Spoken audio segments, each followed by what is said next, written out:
RF의 주요 뉴스와 이슈를 짧고 굵게 집중 공략하는 뉴스파.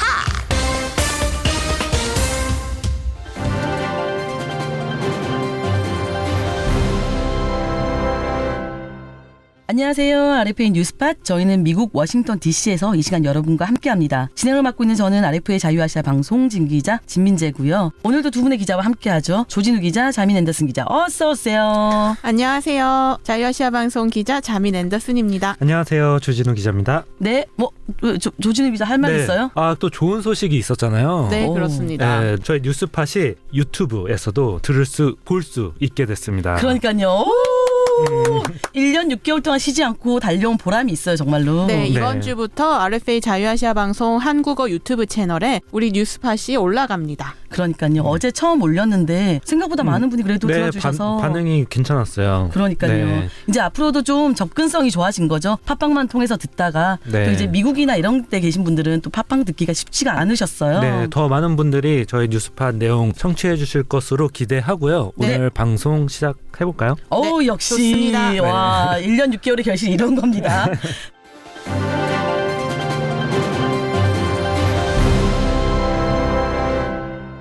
네, 이 북한을 두고 또 북한 내 외부에서 벌어지는 일들을 좀 살펴봐야 될 것 같은데, 그럼 오늘은 어디로 갈까요? 오늘도 역시 러시아입니다. 네. 러시아.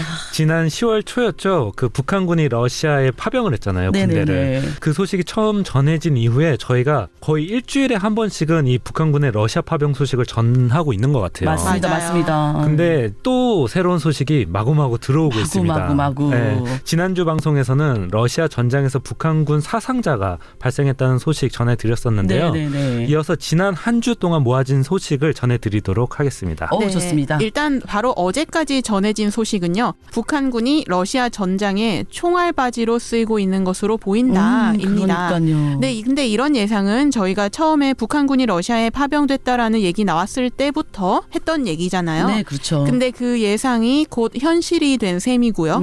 또 이 말이 지난달 말에 한국 국방장관 입에서도 나왔습니다. 지난달 28일에 김용현 한국 국방장관이 국회 국방위원회에 출석을 해서 이렇게 말했거든요. 네. 파병된 북한군은 독립편제가 아닌 러시아군과 혼성 편성해서 러시아군 1개 중대당 북한군 1개 소대가 편성돼서 참전하는 것으로 판단한다. 근데 문제는 러시아군 중대장은 가장 위험하고 어려운 지역에 북한 소대를 보낼 것으로 예상을 하고 또 우리 국방부 판단으로는 파병된 북한군을 두고 총알바지라는 표현을 쓰는 것이 맞다. 러시아군 중대장 입장에서 봤을 때 가장 위험하고 어려운 그런 어떤 지역에는 자기 나라 소대를 보내는 게 아니라 북한 소대를 보낼 걸로 저는 생각합니다. 그래서 총알바지라는 표현이 맞다고 생각합니다. 아예 그냥 직설적으로 나왔네요. 총알바지. 네, 총알바지.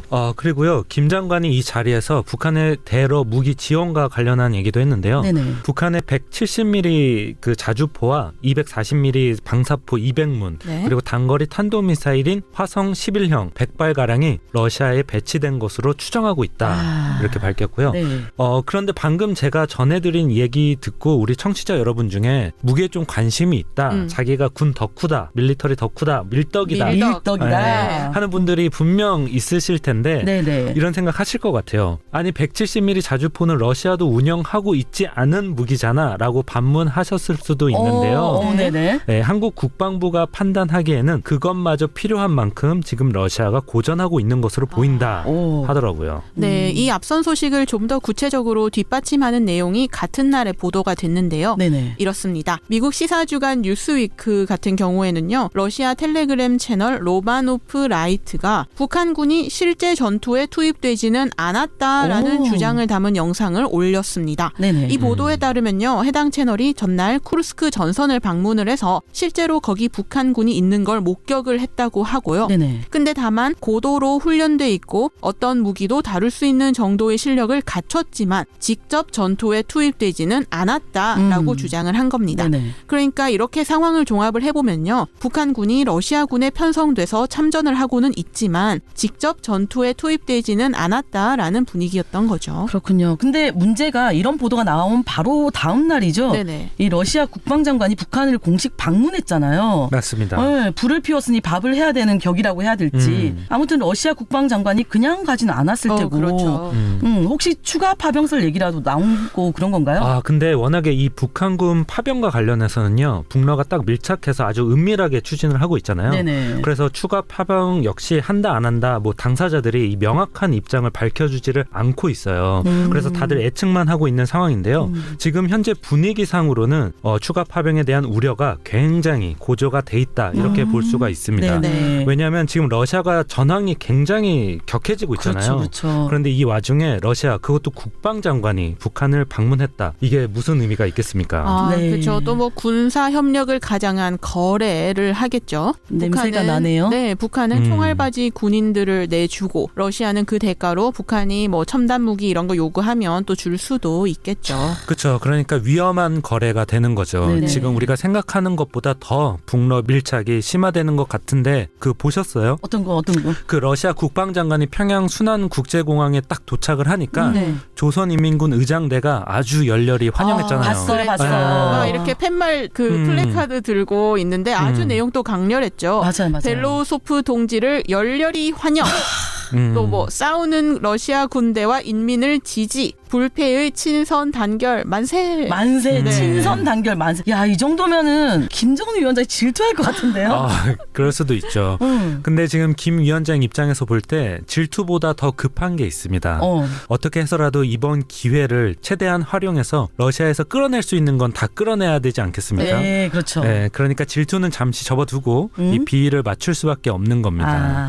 실제로 왜 러시아 국방장관이 평양에 도착한 다음 날 조선중앙통신에 이런 내용이 보도가 됐는데요. 네. 김 위원장이 러시아 국방장관을 만나서 이런 말을 했다 그래요. 조선민주주의인민공화국 정부, 군대, 인민은 제국주의 패권 책동에 맞서서 국가의 주권과 영토 완정을 수호하려는 러시아 연방의 정책을 변함없이 지지할 것이다.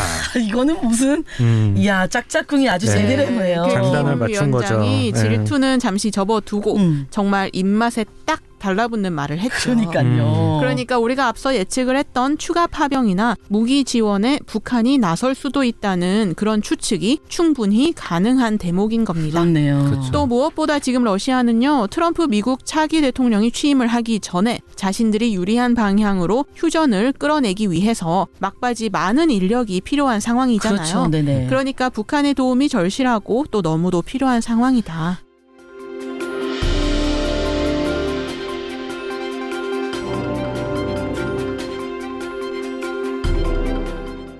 뉴스파. 그렇군요. 자, 그럼 일단 어떻게 상황이 돌아가는지는 대략 정리가 되는 것 같은데요. 네. 무엇보다 가장 중요한 입이 또 미국이잖아요. 그렇죠. 이 모든 입장에 신중함을 기하던 이 미 국방부 측에서도 12월 들어서 입장 발표가 나온 것 같아요, 최근에. 네, 맞습니다. 우리 RFA 자유아시아 방송 뉴스팀 맏형 맏형? 이상민 기자가 어허. 또 국방부에서 질문을 해서 단독으로. 네, 미국이 입을 열었습니다. 네. 지난 2일인데요. 펜 라이더 미국 국방부 대변인이 이상민 기자가 그 국방부 기자회견에서 돌직구로 질문을 했죠. 북한군이 최전선에서 전투작전에 참여하고 있느냐 했더니 현재까지 우리는 북한군들이 최전선에서 적극적으로 공격적인 전투작전에 참여하는 모습을 보지는 못했다라는 답변을 했어요. 끌어냈네요. 끌어냈어. 네. To this point, we have not seen 현재까지 우리는 북한군들이 최전선에서 적극적으로 공격적인 전투작전에 참여하는 모습을 보지 못했습니다. offensive combat operations on the front lines. 다만 북한군이 러시아 부대에 통합돼 있고 북한 군인들이 우크라이나군의 러시아 시설에 대한 공습 가운데 사망을 했다는 보도 있었잖아요. 네네. 그거 알고 있느냐는 질문에는 알고 있다라고 했다더라고요. 그렇죠. 그러니까 아직까지도 북한군이 최전선 전투 작전에는 참여하지 않았다, 이렇게 정리할 수 있을 것 같고요. 네네. 앞서 말씀드린 것처럼 미 국방부가 워낙 모든 거에 신중한 입장이잖아요. 네네. 그렇다 보니까 이상민 기자가 내친 김에 이런 네네. 질문도 했습니다. 러시아 국방장관의 방북과 관련해서 언급할 내용 없느냐 하고 물어봤는데요. Russian defense minister visited North Korea last 2 weeks. So what type? 없다라고 답을 했다 하더라고요. don't have a comment on the visit. I'd refer you to the Russian Ministry of Defense or North Korea and their incredibly responsive public relations department. 아마 이에 대한 입장도 다음 기자회견에 또 집요하게 질문을 하면 역시. 어떤 입장이 나오지 않을까 예상해 네. 봅니다. 아, 그렇다면 이 러시아 파병과 관련해서 좀 마지막으로 짚어볼 게 있어요. 네. 최근 보도를 보면은 러시아가 북한으로부터 제공받은 탄도미사일을 우크라이나를 공격하는 데 썼다는 주장도 나오더라고요. 네, 어떻게 맞습니다. 됐나요? 이것과 관련해서요. 지난달 25일에 우크라이나 국방정보국이 주장을 하기를 북한이 단거리 탄도미사일 KN-23과 KN-24 100여 발을 러시아에게 제공했다라고 했거든요. 네네. 근데 지난 2일에 이렇게 제공받았던 미사일 중에 60기를 이미 우크라이나를 공격하는 데 썼다라고 한 오, 겁니다. 네. 또 이들이 주장하는 바에 따르면요. 이번에 이렇게 사용된 북한 미사일이 구식 기술로 만들어진 거라는 건데요. 이에 대해서는 앞서서 한국 국방장관도 지난달에 한 얘기가 있었잖아요. 네네네네. 구식 기술이라도 지금 러시아 입장으로는 정말 절실하게 필요하다. 그러니까 이 북한군 파병과 관련한 소식은요. 저도 챙겨보다 보면 일단 거의 대부분 우크라이나 측에서 많은 정보나 주장이 새어나오고 있고요. 네네. 이후에 한국이나 미국 등의 정부에서 입장을 밝히면 그렇게 사실이 확인되는 그런 시기입니다. 근데 러시아가 지금 계속해서 북한 구식 미사일을 쓰고 있다는 네. 이런 정황이 여기저기서 나오잖아요. 네네. 제가 알기로 러시아의 최첨단 무기가 굉장히 많은 걸로 알고 있거든요. 그렇죠. 근데 왜 그거를 사용을 안 하고 자꾸 북한 뭐 불량도 나온대잖아요. 네. 근데 그런 무기를 쓰는 거예요, 대체? 그 부분에 있어서는 전문가들이 분석을 했는데요. 네네. 지금 러시아가 우크라이나 전쟁을 2년 6개월 거의 3년 가까이 하고 있잖아요. 네네. 그러다 보니까 이미 많은 무기를 소진을 했고 재고가 부족하다고 해요. 네네. 그런데 새로운 첨단 무기를 만들어서 충당하기에는 이 또 비용이 비싸잖아요. 네네. 또 시간도 만만치 않은 거죠. 아. 반면에 북한산 재래식 무기는 일단 가격이 싸고 양적으로 빨리빨리 충당이 된다는 장점이 있어요. 그러다 보니까 러시아 입장에서는 이제 북러 밀착도 초 밀접해 있겠다. 그렇죠. 러시아산 첨단 무기는 좀 아껴두고 북한 무기를 계속해서 공급받으면서 이 전쟁을 좀 지속하겠다. 이런 의도가 깔려 있는 거고요. 네. 지금 이 북한이 러시아에 지원한 것으로 알려진 단거리 탄도미사일 KN-23, KN-24가 있잖아요. 네네. 이 미사일은 각각 북한판 이스칸데르, 에이테크스로 불리는 전술 유도탄이거든요. 네. 사실 여러 해 동안 한국을 향해서 시험 발사를 한 적도 있는 그런 미사일이에요. 오. 그러니까 아무리 구식이라도 이미 어느 정도 성능이 보장이 됐기 때문에 러시아도 기꺼이 쓰는 거죠. 일리가 있네요. 지금 한국을 향해서 시험 발사한 미사일이다라는 이야기를 하니까 생각이 나는데요. 네네.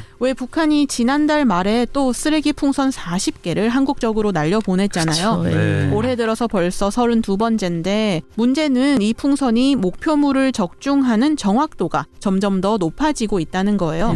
또 방향도 서울 그러니까 대한민국의 수도를 향하고 있다는 거고 이게 무슨 말이겠어요. 이렇게 한국을 대상으로 경험을 쌓아서 북한이 대남 공격도 하고 또 지난번에 러시아에 파견된 북한군 중에 풍선 조작법을 가르치는 조교가 있었다라는 맞아요. 보도도 있었잖아요. 네. 언제 또 어떤 방식으로 북한이 러시아 전장에 군인뿐 아니라 재래식 미사일에 이어 군사용 풍선까지 제공할지 모르는 일이 아닌가 이런 예상도 하게 됩니다. 점점점 진짜 악화일 것 같아요. 맞습니다. 그리고 이 북한군 러시아 파견과 관련해서 제가 마지막으로 좀 마무리를 한 가지 하자면 네네. 바로 어제였습니다. 우크라이나 전쟁에 파견된 북한군 가운데 네. 2,000명이 러시아 부대에 합류해서 전선에서 전투에 참여하고 있다고 해요. 우크라이나 당국이 밝힌 내용인데요. 네네. 이 우크라이나 일간 키이우 포스트에 따르면 우크라이나 국방부 정부 총국 안드리 체냐나크 대표가 현지 라디오 방송 인터뷰에 출연해서 또 이야기를 한 거고요. 네. 또 나머지 9,000명이 예비 병력으로 남아 있다는 이야기도 했습니다. 하지만 일단 이 부분에 대해서 한국이나 미국 정부 등이 확인한 바는 아직 없고요. 관련된 소식은 다음 주에 또 정확하게 파악을 해서 전해드리도록 하겠습니다. 이번 주에 준비한 소식은 여기까지죠? 네. 그리고 또 앞으로 전해드리는 소식은 사실 북한군이 얼마나 전투에 깊숙이 참여를 했느냐 또 거기서 사상자는 얼마나 발생을 했느냐 이런 내용이 아닐까 싶은데요. 네네. 모쪼록 한 명이라도 이 젊은 청춘들이 전장에서 희생당하는 일이 없기를 바라고 또 바랄 뿐입니다. 그렇군요. 참 이 러시아에 북한군이 파견된 소식을 매주 전해드리면서도 안타깝지만 저희가 할 수 있는 일이 없다는 게 좀 답답한 노릇인 것 같아요. 네. 어쨌거나 저희의 소임은 이렇게 소식을 전해드리는 거니까 우리 청취자 여러분께서 이 방송을 함께 들으시고 이 전쟁이 빨리 종식될 수 있기를 마음 모아주셨으면 하고 당부드려봅니다. 네, 오늘도 두 분 소식 준비해 주시느라 애쓰셨습니다. 감사합니다. 네, 감사합니다. 네, 청취자 여러분, 그럼 저도 여기서 이만 물러가고요. 내일 새로운 소식으로 찾아뵙겠습니다. 오늘도 변함없이 청취해 주심에 감사드립니다. RFA 뉴스 쇼 뉴스팟